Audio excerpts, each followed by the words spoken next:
ఇక ప్రతి ఒక్కళ్ళు కూడాను ప్రెస్ మీట్ స్టార్ట్ అయిందంటే ఏదే ప్రభు నాను వచ్చాక స్టార్ట్ చేద్దాం అనేసి వెయిట్ చేసే స్థాయికి నా పాపులారిటీయో లేకపోతే నా పట్ల అభిమానం పెంచుకోగలిగాను ఇండస్ట్రీలో.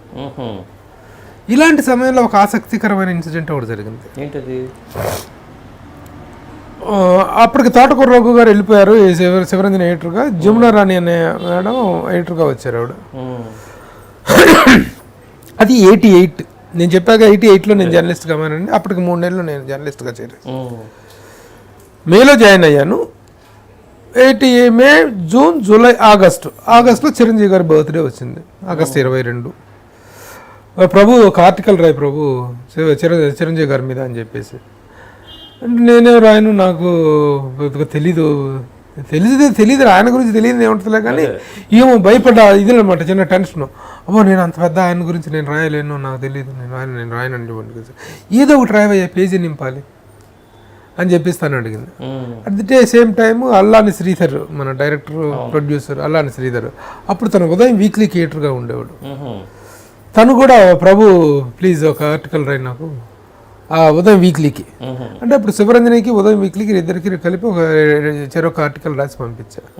అవి ప్రింట్ అయ్యి మార్కెట్లోకి వెళ్ళిన 3వ రోజున మెడ్రాస్ నుంచి ఫోన్, ఈ ప్రభు ఎవరు, ఇతను అడ్రస్ కావాలి నాకు అని చిరంజీవి గారి దగ్గర అంటే అడ్రస్ పంపించా. అప్పుడు ఆయన దగ్గర నుంచి 3వ రోజున ఒక లెటర్ వచ్చింది. Dear mister Prabhu, I have gone through both your articles in Sivaranjani and Udayam weekly, felt immensely happy the way you have written. నా గురించి రాసావని కదా, నా ఇది రాసావని కదా, not because of writing about me. You will become a very big journalist. Please don't miss to meet me when I come to Hyderabad.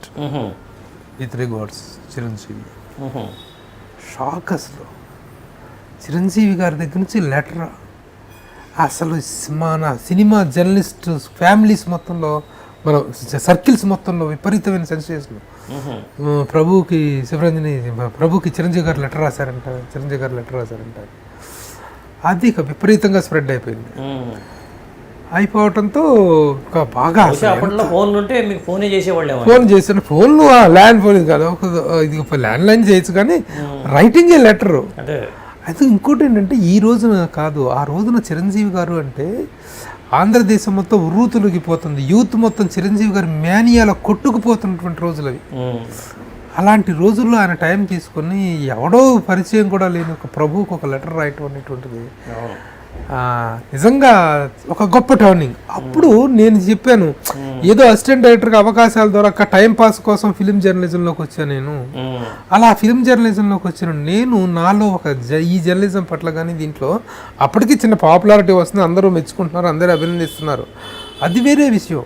Chiranjeevi గారి దగ్గర నుంచి ఇలా రావటం అనేటువంటిది నాలో ఈ జర్నలిజం మీద ఒక విపరీతమైనటువంటి రెస్పెక్ట్ని, ప్రేమను, అభిమానాన్ని పెంచింది.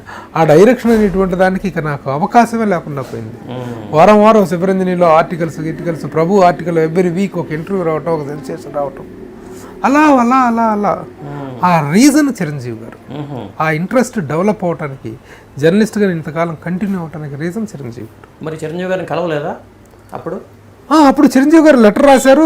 ప్రభు నేను హైదరాబాద్ వచ్చినప్పుడు డోంట్ మిస్ టు మీట్ మీ అని రాశారు కదా, అప్పుడు వెళ్ళాను. అప్పుడు మా గురువు గారి షూటింగ్ అవుతుంది, లంకేశ్వరుడు షూటింగ్ భాగ్యనగర్ స్టూడియోలో. ఆ షూటింగ్ నిమిత్తం హైదరాబాద్ వచ్చారు చిరంజీవి గారు. ఆ షూటింగ్ జరుగుతుందని తెలిసి అప్పుడు నేను భాగ్యనగర్ స్టూడియోకి వెళ్ళాను. చుట్టూ 100 మంది జనం, పిన్ డ్రాప్ సైలెన్స్ సెంటర్లో కూర్చొని పేపర్ చదువుకుంటున్నారు చిరంజీవి గారు. ఈ చుట్టూ జగబడుతున్న జనాన్ని సెక్యూరిటీ వాళ్ళు ఇల్లు అర్థం చేస్తున్నారు. ఆ సెంటర్లో కూర్చొని ఉన్నారు. నేను డైరెక్ట్గా వెళ్ళిపోయాను. నాకేం ఐడియా ఎవరు నన్ను ఆపలేదు, డైరెక్ట్గా వెళ్ళిపోయి పేపర్ చదువుకుంటున్నాను. సార్ గుడ్ మార్నింగ్ అండి అన్న. గుడ్ మార్నింగ్ సార్ అన్న.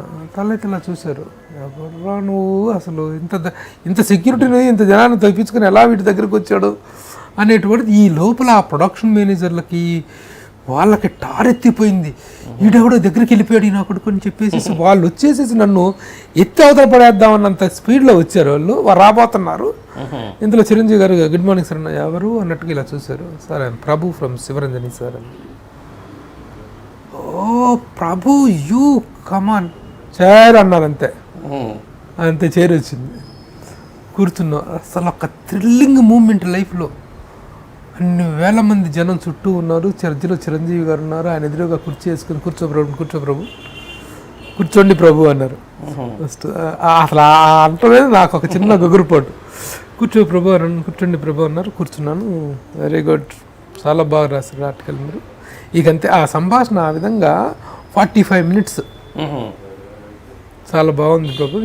అది అక్షరాల పొందిక చాలా ఎంత 3 నెలలు కూడా జర్నలిస్ట్గా కెరీర్ లేని నా అక్షరాల గురించి ఆయన విశ్లేషించి ఈ పదం ఎంత చక్కగా వాడావు, ఆ పదం ఎంత బాగా రాసావు, ఈ సెంటెన్స్ కన్స్ట్రక్షన్ ఎంత బాగుందని ఆయన అభినందిస్తుంటే ఒళ్ళు పులకరించిపోయింది.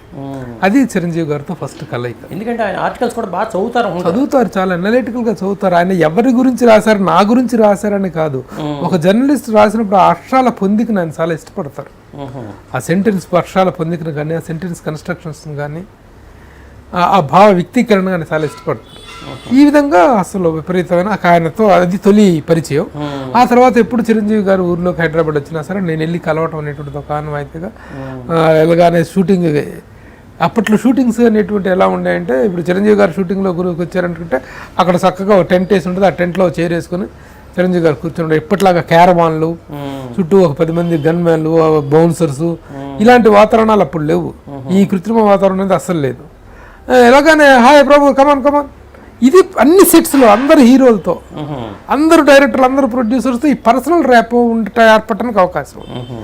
ఇప్పుడు పరిస్థితి ఏమిటి అంటే, ఒక సినిమా 2 సినిమాలు చేసిన హీరో కూడా కారు దిగాడు అంటే చుట్టూ ఒక 25-30 కెమెరాలు, వీడియో కెమెరాలు, ఒక 25-30 స్టిల్ కెమెరాలు, వీళ్ళకంటే ముందు ఒక 4-5 బౌన్సర్స్, వీళ్ళందరూ నెట్టుకొని ఒక రాజువేడల రవి తేజములంటగా ఆ స్టారు ఏదో ఒక 2-3 సినిమాలు చేసిన అలా వెళ్తూ ఉండేటప్పుడు అక్కడికి వెళ్ళటం, ఆ మైకులతోటి కూర్చోవటం, డయాస్ మీద ఆ మైకులతో ఆ గొట్టాలతో మాట్లాడటం, వెళ్ళిపోవటం, మళ్ళీ లేవగానే మళ్ళీ గన్మెన్లు, మళ్ళీ ఫోటోలు, మళ్ళీ కెమెరాలు, ఈ తోపులాట తొక్కిదలాట.